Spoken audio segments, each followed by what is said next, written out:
Poimuharavapoimurilla poimiminen tapahtuu helposti. Täytyy olla haravapoimuri ja sitten keräyssaavi.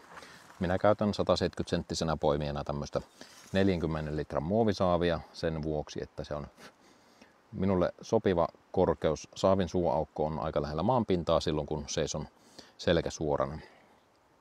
Sitten poimiessa keruastia viedään siihen marjojen takapuolelle ja haravapoimuri tuodaan sitten siihen marjojen ikään kuin eteen ja siitä sitten kevyellä pyyhkäisyllä pyyhkäistään ne marjat tuonne keruastiaan.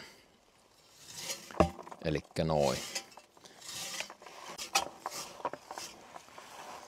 Poimuharavapoimurissa on tosiaan tämmönen keskimääräistä pikkusen pitempi varsi ja siitä on helppo sitten ottaa ihan tavallisella sahalla pikkupätkä pois, jos on vähän lyhempi poimia, että jokaiselle tulee sitten varmasti se sopivan